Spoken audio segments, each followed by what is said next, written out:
What is up, everybody? Welcome back to another episode of Bitcoin and Markets. Hope you are all doing well. Today, I'm going to be going over a recent blog post that I put out called The Coming Multipolar World. I have a kind of unique vision on where I see or how I see the world developing through deglobalization, ending of credit-based money, adoption of Bitcoin, so on and so forth. I do think there is a coming multipolar world, but we will go through that. So I'm going to read through that article and go from there, tangents included. So let me share my screen. This is the website, bitcoinandmarkets.com. Go there for all of my content. I put out a free weekly newsletter on Monday, including a premium newsletter that goes out on Fridays. And what else? We have a monthly price forecasting competition that is available to paid members. So if you'd like to support my content, participate in that, get early access to my blog posts and all of that stuff, you can become a paid member over on bitcoinandmarkets.com. And I appreciate everybody that supports. Also, my highest supporting tier includes a once a month call with me personally for 30 minutes. We can talk about any questions you have.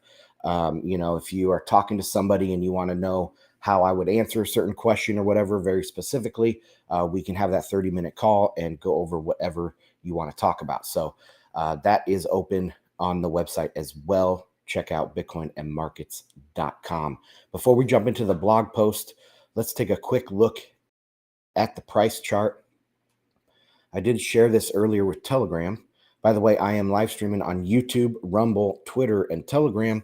Telegram is t.me/Bitcoin and Markets. That's where I do most of my chatting throughout the day with the guys over there. I appreciate everyone that partakes in the community because for me, it's a nice place to go, share what I'm reading, but also what you guys are saying. Calling out my BS. Sometimes you guys do. Sometimes we find agreement on things.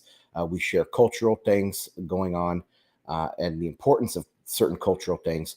And it's just a good community. So I appreciate people for taking part in that. Okay, this is the Bitcoin chart. And like I said, I did share it on Telegram. They do not have video for the live streams. But we are coming up on an extremely important decision zone here. This diagonal trend line that has, been all year basically. I mean, you could draw it maybe a couple dollars this way or that, but this is an overall very important trend line. If we bring up the EMAs or the MAs, these are the simple moving averages. What I have here on the screen is the 50, the 128, and the 200. And I didn't share that one with Telegram, so I will do that now.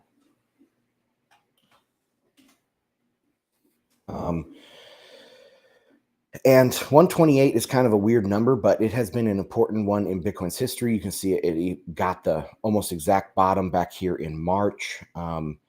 And it's been kind of acting as support here very recently.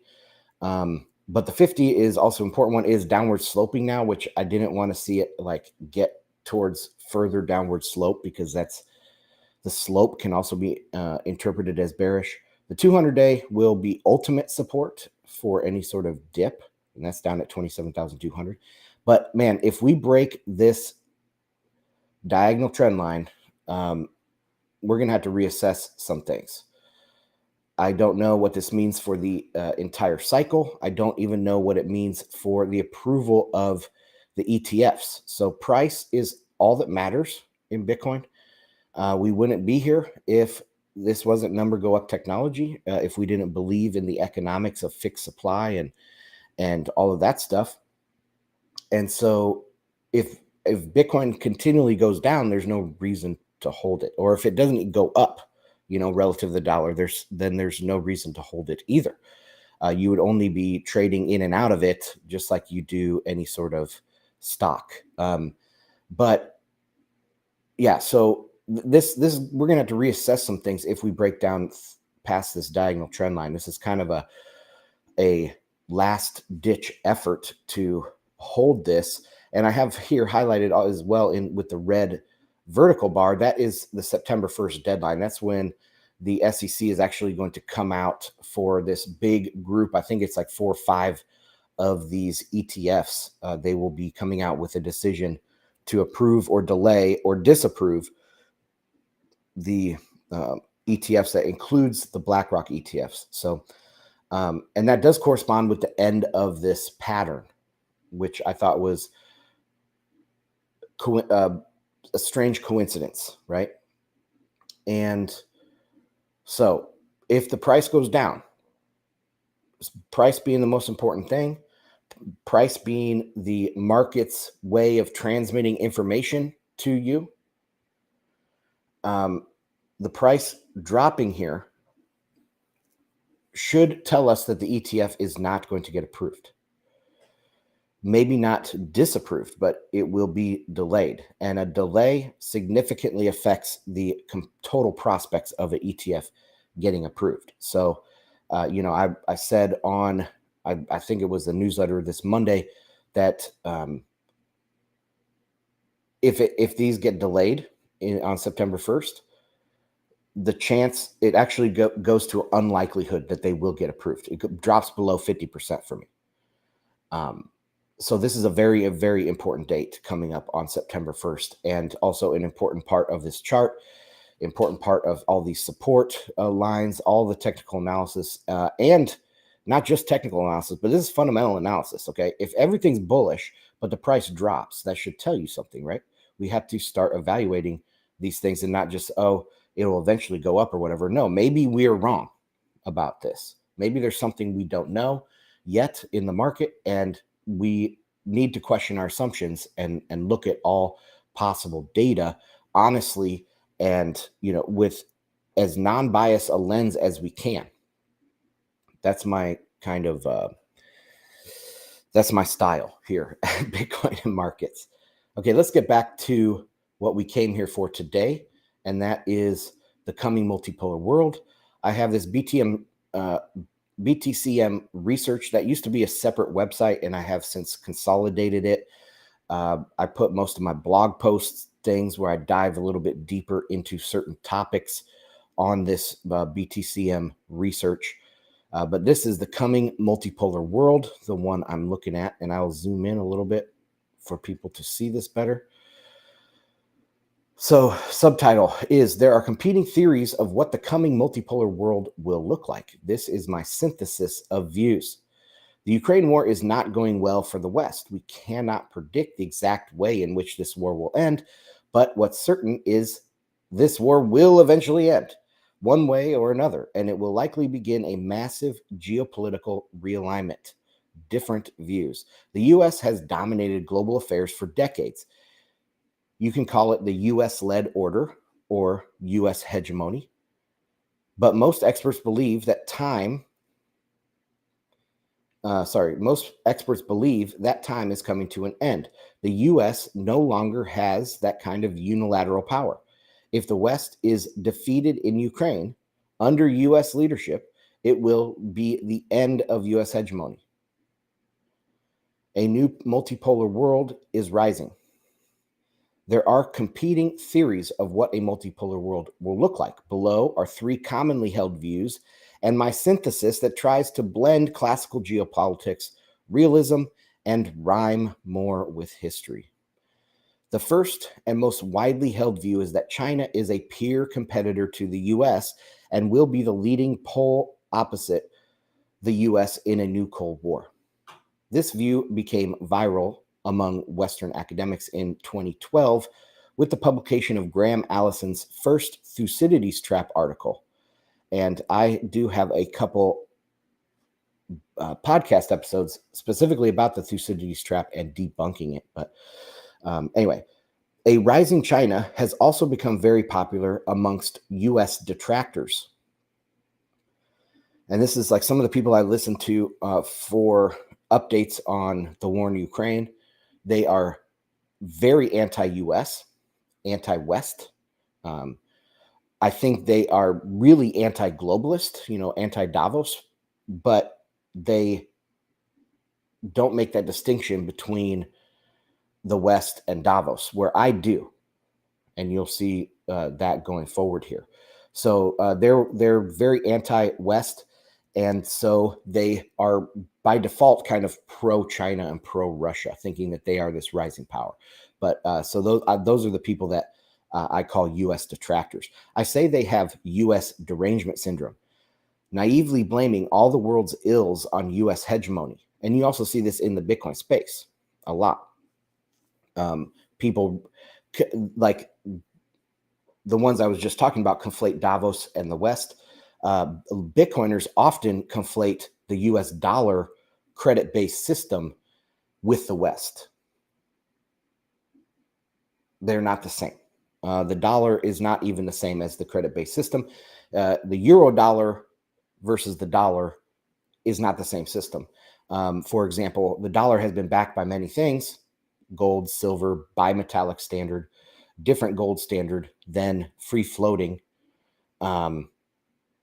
But the euro dollar has never been backed by anything. It's always been purely a credit-based system. And so there are differences between the dollar and the US, and even the euro dollar and the US dollar. So anyway, let's keep going. However, since COVID exposed global risk of supply chains and the US-China trade war has exposed structural flaws in the Chinese economic miracle, the fantasy of a rising and invincible China has been broken. The BRICS, Brazil, Russia, India, China, and South Africa are the newest counterweight du jour. Russia is fighting in Ukraine, allied with China for now, and selling energy to the most populated countries in the world. If China's economic model needs robust international trade to continue, the BRICS seem to offer an answer. Russia as a source for China's inputs and export markets in India and Brazil. Of course, this common view has major issues, both economic and geopolitical, which I'll discuss below. Another important multipolar view to consider, going down a spectrum from largest distribution of power to smaller, so BRICS being the largest kind of distribution of a polar power to a smaller distribution of polar power, that would be the geopolitical realists, like the famous John Mearsheimer. He says the world is moving away from the US-led, Western-dominated era to an era of relatively equal balance between three poles of the US, Russia, and China. And let me make sure I'm going out on everything. Yes. And unmuted on Telegram. I get these sinking feelings every once in a while that I'm not going out. But okay, notice he does not involve South America or Africa in his view of power politics.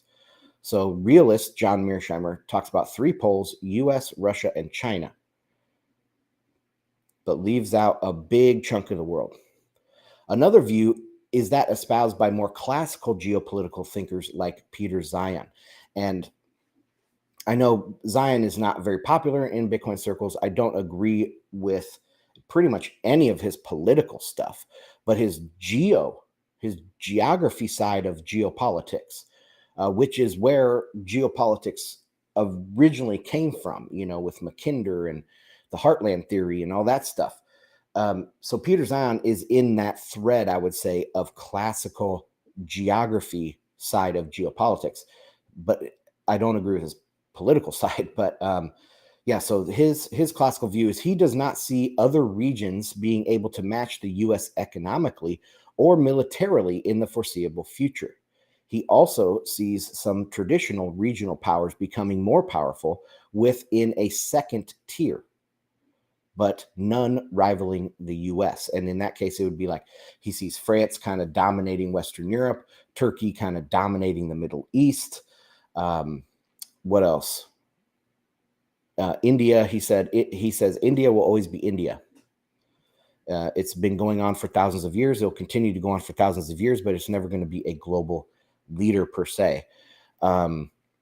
He famously thinks China is going to break up the end of the Chinese civilization almost. I don't go that far, but that's kind of what he's talking about. There's going to be the US and then some second tier powers. I'll say, so this is my synthesis of views. In my view, All these theories view the players as too monolithic. Each country consists of numerous interests and power groups. It's overly simplistic to talk about U.S. hegemony or the West. China, too, is a vast country that has complex power structure and rival groups. One of the things in China is the Shanghai Group. I think that's where Xi comes. He comes from the kind of outskirts of Shanghai, but he came up within the Shanghai political system. And so you have, like, obviously Beijing, you have Shanghai as another kind of power center. There's probably some in the southern, like around, the Yangtze. I guess the Yangtze goes out at Shanghai, but maybe inland, like Sichuan, might have some sort of political power group, right? So there's all of these different groups within China. There's also some that might lean more capitalistic and some that might lean more Marxist. So there's all sorts of different power groups and structure within a single country. So it's too oversimplistic to talk about US, the West, China, as these big monolithic blocks. Okay. It's not enough to say the US is global hegemon. You must ask which group within the US is in power. Same for China. The CCP is different than China. If they become hegemon, does that mean the CCP remains in power? Or does that require a less communist government to take control? If we go back to 1945, it becomes clear that factions within a country can seize power and rapidly tip the tables of global power, then just as rapidly be defeated and replaced, redrawing the map. And not just 1945, but go back to 33 in Germany, and how fast the change of powers came. The tables of global power were tipped. There was major war. It was defeated, replaced, redrawing the map by 1945. So that's a pretty fast rise and fall. Okay. And we could see similar changes. One thing I've said a lot too is that right before my lifetime, in the mid 20th century, from say 1945 to when were all the African independence movements done, around in the 60s, right? And of course you have India in there as well, in the late 40s. So a lot of the global map borders were redrawn in a very short period of time. Many people look at the world and they think that can't happen today. Well, it definitely can happen, and it will. That's like a guarantee that in the future, borders will massively change. So we can't just discount that there's not going to be massive border changes in the next 20 years set. It's very possible. Okay. The current West has radically changed in the last 30 years, becoming internally dominated by global Marxists and losing touch with our core Western liberal values. It is the global Marxists in Brussels and Washington, with their Gnostic beliefs of human perfection, who are failing, not the West. It is the global Marxists that are in control. There are the small group within the political system of the West that is in control, and they are the ones that are failing, not the West itself. And here's Klaus Schwab, of course, and this is when he's like, we penetrate the cabinets. That's what he said. I go into more detail below, but when the global Marxists are defeated, it will not be the fall of the US and the West. It will be a rebirth. The common view above is some other great power must rise to rival the West, when in fact it is the new West that is rising and the current iteration of leaders who are falling. The West is both rising and falling at the same time because of this, the different groups of political power and structure within the massive West. I put out an image this morning on Twitter, and let me just pull up my Twitter profile real quick. don't want to take too much time here, but share this tab. This is this kind of well-known crazy pie chart of the global economy, with the US sitting here with the biggest chunk, and then China. And I say, if China's economic model is failing and it took them 3 decades to get where they are, starting with low debt and booming demographics, who can challenge US dominance over the next several decades? Who's going to step up and rival the United States? The only answer that is possible is a group of nations. Okay. A group of nations. But what was my point? Let me see. Going back on this. Oh, yeah. So the West, if you look at this, the West is the US, Japan is in there, UK, Italy, France, Germany, all these big, most of the big sections are the West. It is large enough to have 2 competing power structures. So these two, like the multipolar world, doesn't have to be a pole outside of the US or the West that rises. It could be that the West and the US split into 2 poles. And that's kind of what I'm trying to describe here in this piece. But let's continue here. China and Russia cannot rise. People wrongly see a false dichotomy that a declining West must be offset by a rising China or Russia. This is not the case. As the West experiences internal fights, their global influence and police power will wane, leaving room for the weaker states to pursue their geopolitical goals. China and Russia are not rising. The West is distracted by internal political battles. Both China and Russia, and we know this because of the rise of populism. You know, the rise of populism around the world, and it's particularly in the West, but we do see it in Japan, which I kind of consider part of the West, even though it is East. And India, Modi is a populist leader. So there are, and of course, Putin is a populist leader. But in the West, we're seeing this populism rise all over the place. And that is a sign of the West is being distracted by internal politics. It's not necessarily that China and Russia are rising. Excuse me. Both China and Russia have massive demographic cliffs coming. Russia has been below replacement fertility since 1970, people. The life expectancy of males is 65, and many of their engineers and scientists are near retirement or left after the USSR fell. Not all, but much of the natural resource industry is run by Western companies, engineers, and scientists, because they just have no, natural born science, or they have very few left. They all work for the Western companies. So Russia not only has a demographic problem, they have a problem where their engineers and scientists are either leaving or close to this life expectancy age. It's not good. And here is the total fertility in Russia. You can see 1970, it fell down below replacement, kind of peaked out here in 1990 with the fall of the USSR, but quickly dove back down.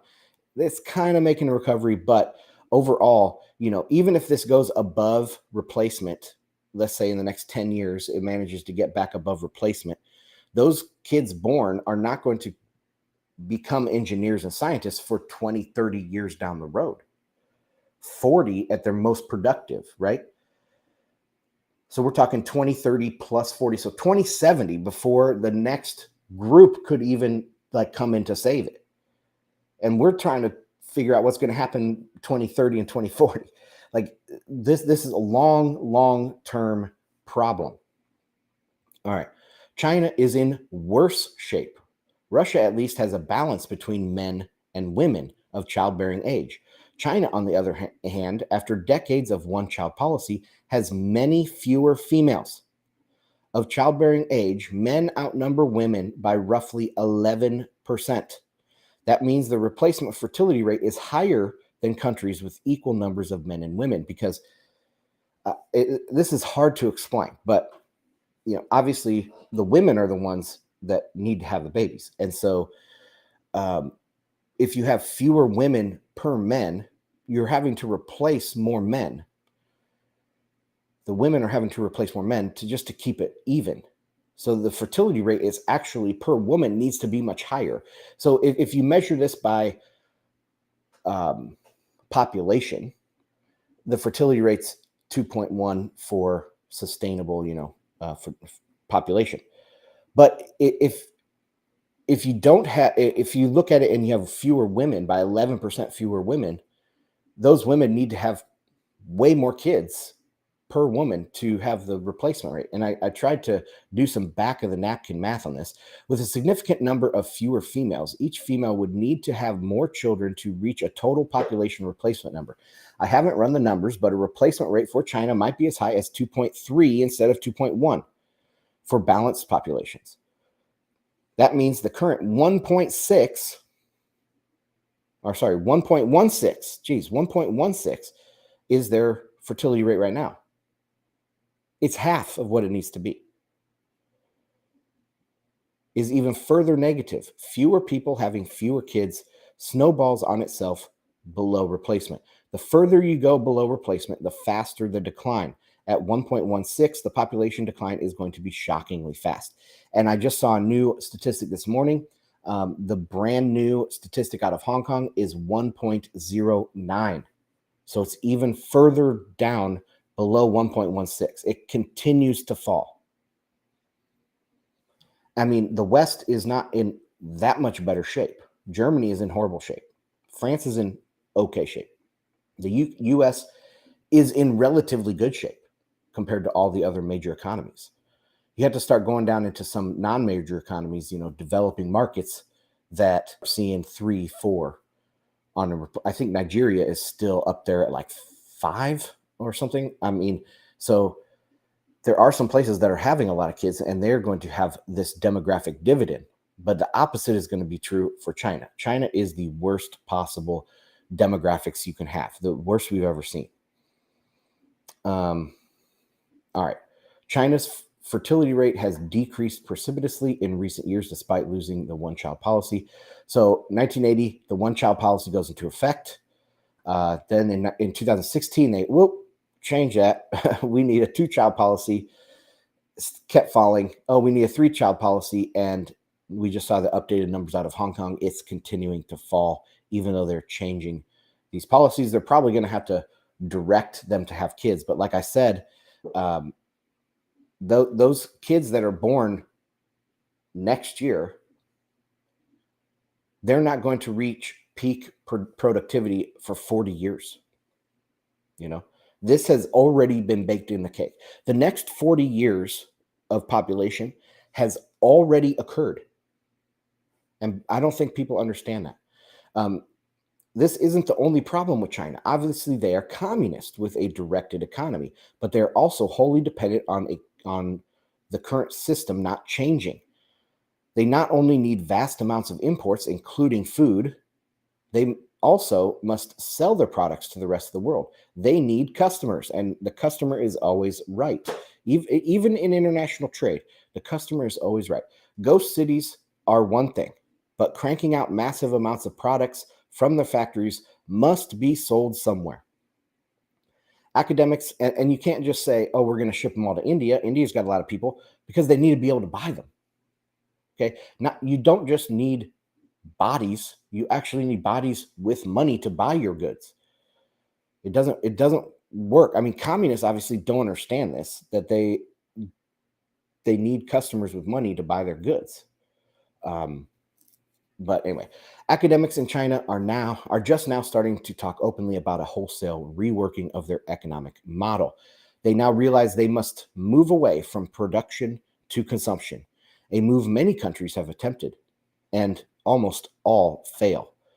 With a communist command economy and a rapidly shrinking population, this shift to consumption-led economy is impossible. China is simply not a viable superpower in 10 years. Okay, the United States poll. As I've stated, the typical view of a declining West, excuse me, I'm still trying to get over this little cold here. As I've stated, the typical view of a declining West and rising BRICS, or individually Russia and China, is too monolithic in structure. Power and countries do not work like that. We must think of shifting internal politics as well as geopolitics. The West was built on classical liberal values, individualism, property rights, and capitalism.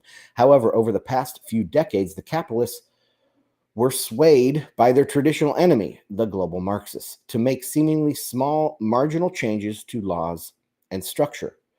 The globalists used the liberal slogans of equity and anti-discrimination to sneak in anti-liberal policies. And it worked because economic growth was robust. The capitalists were drunk on success and globalization. They didn't notice their dream of opening the world to free trade had been hijacked by the global Marxists. Today, the economy has soured with the end of a long-term debt cycle. And if you guys know my content, I talk about that all the time. This is the end of a 75-year global credit bubble. That's what this is. The end of the story is deflation, not inflation. Robust growth has turned into a rolling financial crisis. The Marxists have become entrenched in academia, the media, and government.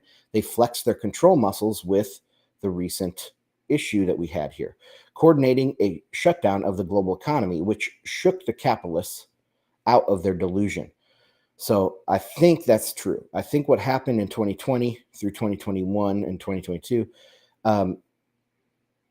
shutting down the global economy, that actually woke up the capitalists. And that's why we've seen Wall Street, I think, turning against these globalists. Jerome Powell is I would say, an anti-globalist. He's stiff-arming CBDCs. He's stiff-arming climate change policies. He's stiff-arming all of this stuff. He works for Wall Street. The Federal Reserve is owned by Wall Street banks. And so they've woken up. I think COVID made them wake up from their Marxist delusion. So lockdowns, ESG, DEI, struggle sessions, fiery but peaceful protests, and financial weaponization finally woke people up. That last one is the straw that broke the camel's back, in my opinion, and it's financial weaponization. All the talk about a CBDC, its total lack of benefit other than greater political control, spooked the capitalists on Wall Street to begin extricating the globalists from the West. So we have a major elite on elite competition going on. The two poles here are the Davos globalists and kind of Wall Street, Main Street coalition. The true cost of these Marxist policies are now being felt as the economy is simply not strong enough anymore to absorb them. Like anyone getting backed into a corner, the globalists are fighting back. They are going full speed ahead, trying to not only secure their positions geopolitically, but also defeat their detractors domestically. And we see this all over the West, demonizing Le Pen, all far right, far right, far right, far right. Everybody's far right. This stuff with Javier Milei, I don't know how you pronounce his last name, down there in Argentina, far right, even though he's like a libertarian, he's far right. Everybody they don't agree with is far right. So they are not only fighting geopolitically in like Ukraine, but also they're fighting domestically against their detractors. This battle is what people feel as the decline of the West.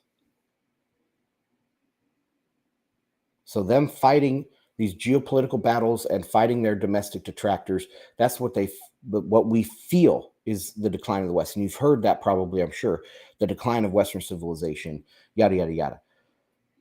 No, what we're seeing is the decline of the globalists, just one power group within the West. This has happened many times. People would have said World War II is decline of the West or something like that. People living in 1848, mid 19th century, 1848 in Europe, 1865 in the U.S., massive, sea changes. People would have thought this was the end of Western civilization, but it wasn't. And it's not now either. What we're feeling is this battle between shifting blocks, political blocks within the West. And so then people falsely will think this is the end stage of liberalism, which it is not. The Ukraine war is a way to bring Europe to heel under globalist-led U.S. protection. And I don't have time to break this down 100% right now, but maybe I'll have to come back and readdress this because I do have a hard stop here in 10 minutes. So I'll try to get through this. The Nord Stream pipeline sabotaging an early peace deal, draining NATO weapons stockpiles. All these things make Europe more vulnerable, more dependent on the U.S., and weaker in general. Weaker economies and despondent people are easier to control. Marxists always think in terms of breaking people down to control them. Western sanctions also had the added benefit in their eyes of harming the Russian economy. The aim was to bring everyone down. These are two poles which initially emanate from the U.S. in the coming multipolar world. One is the Wall Street capitalists. This is the rising class. I should have put Wall Street and Main Street because I do think this is the people, and we'll get into this in a second. Wall Street and the capitalists, and Davos Marxists. Those are the two powers that are emanating from the West in my system. The enemy of my enemy is my friend. The populace is a third group in the U.S. The U.S. social fiber is heavily freedom-oriented, matching perfectly with capitalism, but it does lean toward a national identity with some collectivist ideals, like collective bargaining, charity, and communities of faith that might grow into a conflict later down the road with the capitalists, but not now. Populism is on the rise around the world as a reaction to global socialism, not liberalism. While the U.S. populists are not perfectly aligned with Wall Street, they are both polar opposites of Marxism. And I guess they can't be both polar opposites, but they are both opposites of Marxism. Populism and capitalism would both be against Marxism. This is why both the populists and Wall Street will join forces to get rid of them. Populism takes different forms in different countries. We see populism on the rise globally, and in the US, it leads towards isolationism. There is a whole Wikipedia page. So let me just read some of this. United States non-interventionism primarily refers to the foreign policy that was eventually applied by the United States between the late 18th century, or when we were founded, and the first half of the 20th century, or until World War I, basically, whereby it sought to avoid alliances with other nations in order to prevent itself from being drawn into wars that were not related to the direct territorial defense of the United States. Neutrality and non-interventionism found support among elite and popular opinion in the U.S., which varied depending on the international context and the country's interests. At times, the degree and nature of this policy was better known as isolationism, such as the interwar period. So even after World War I, it took a lot to get us into World War II, and we just came in, well, we really came in at the end of World War I. We came in a little bit earlier in World War II, but, it was very non-interventionist. If you would ask somebody in 1900 if we would have 195 bases or whatever it is around the world, they would say you're crazy, because that is like directly opposite of our natural inclination here in the United States. The U.S. will swing back to non-intervention with a core number of close allies, which will destroy the Chinese economic model. Okay, so non-intervention and deglobalization, that will destroy the Chinese economic model, and that'll give space for more major wars and leave much of Europe out to dry. Marxists regroup elsewhere. This won't be the end of the Marxists. It will take a generation to take back the universities and other institutions. But the writing is on the wall. It failed in the USSR. It's failing in the West, which will lead to it failing in the Chinese Communist Party as well. It will morph once again, not go away. Excuse me again. Most likely, third-tier nations will be too weak to stave off the Marxists going there and taking over. With the U.S. rededicating itself to non-interventionism, it will not intervene in small countries to save them from the Marxist takeover. Therefore, I see the possibility of a new crop of Marxist countries in coming decades, consisting of disparate states. Venezuela, Cuba, Chile, Spain, some African countries, Laos, Vietnam, North Korea, and maybe part of a broken China. The Marxists get chased out of the West, creating a second pole, basically a collection of dangerous failing states. They will have outsized influence because the U.S. will not intervene. They will be wild and bully their neighbor countries. They will also be some of the countries with the best demographics, so they can infiltrate through immigration. So that's one of the poles there. The third pole. There are two other viable poles left in the world other than the U.S., Wall Street, and Marxists. I will start with the BRICS, or perhaps an altered version of the BRICS, and then go on to Europe. Yes, we have to bring the BRICS back into the discussion, despite Russia and China demographics. If you put them together, they make a formidable force. Many countries are applying for BRICS membership. It is a growing coalition with a combined economy that is now larger than the G7. I do not believe that the CCP will maintain its current form for much longer. There are simply too many headwinds for communists to overcome without massive social unrest and oppression. China is allied with Russia for now, but they are natural enemies as both land powers in Asia. If the CCP survives the next 5 to 10 years, where can they turn for more resources and a patriotic war? Japan, a close U.S. ally, out of the question. India as well. That leaves the stands, Kazakhstan, Kyrgyzstan, Tajikistan, and Turkmenistan and Uzbekistan, with their vast natural resources. The only problem is they're close allies of Russia to varying degrees. I think it is likely that the CCP and Russia will have a conflict in the coming decade. So they will stay allied through this Ukraine war. Then you'll start seeing some tensions in their relationship. This will force the BRICS to choose Russia or China, and they will choose Russia. That swings the CCP into the group of Marxist nations if it doesn't collapse. Russia becomes leader of the BRICS. European pole. Where does this leave Europe? There are several geopolitical theories for the progression of Europe post-European Union. I think it goes without saying that the EU will break up in the next 2 decades, but we'll see. They are out of money and weapons, with the prospect of deindustrialization thanks to the globalists. As the globalists are chased out, there will be nothing holding the old system together. In my initial commentary on this version of a multipolar world, I did not include Europe, but I think it is important because they're unlikely to join the BRICS, the US, or the Marxists. Let's quickly analyze a few countries to get an idea of the whole situation in Europe. The first is Turkey. Turkey sits at the naturally powerful geographical location. Sits at a naturally powerful geographical location. It has 2 millennia of history controlling the Near East, Bulgaria, and Greece. The last 100 years has been an ebb in their power, but they will rise again soon enough. They are also a natural fit for the BRICS, so I expect them to join with Russia as a leader of the Muslim faction of that group.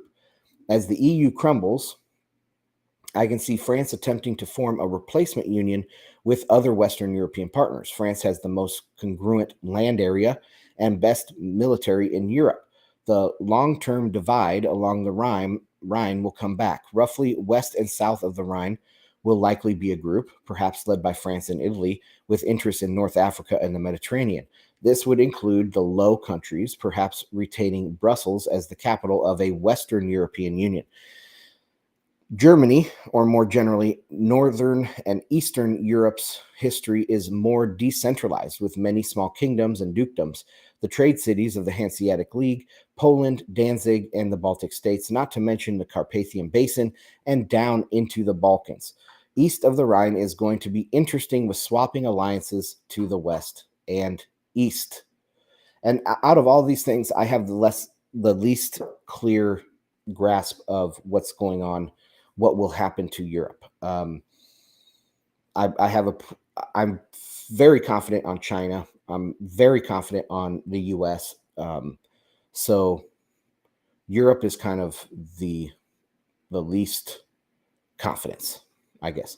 Unlike the typical multipolar world we hear about with static borders and obvious rivalries, the real multipolar world emerging in the next couple of decades is going to split between one, the US and close allies, two, a Marxist league or globalist league. They might be also types that try to keep the UN and the IMF going. The US and Wall Street won't do that. The BRICS and a new Europe. The four poles will not be equal. The US will continue to be the heavyweight, but concern itself much less with the wider world. The burdens of the last 75 years will be lifted from the domestic economy and culture. Its share of global GDP will likely grow from 20% to roughly 1/3. The other three poles will be left to their own devices, fighting amongst themselves in an uneasy parity. International institutions like the UN, IMF, and WHO will go away or be revamped, maybe by the global Marxists. New institutions and a new money will need to be set up to support the period of deglobalization and multipolarity. And that's where Bitcoin comes in. So that's all I have for this one, guys. I am hitting a hard stop. Sorry about that. I thought I would have more time, but I must be a slow reader. So thank you for hanging out today. Check out bitcoinandmarkets.com. Check out all the places that I'm streaming and my community on Telegram, t.me/Bitcoin and Markets. Last thing too, YouTube and Rumble, guys, give me a thumbs up. Share the content out so more people can find this. And that's all, guys. See you on the next one. Bye.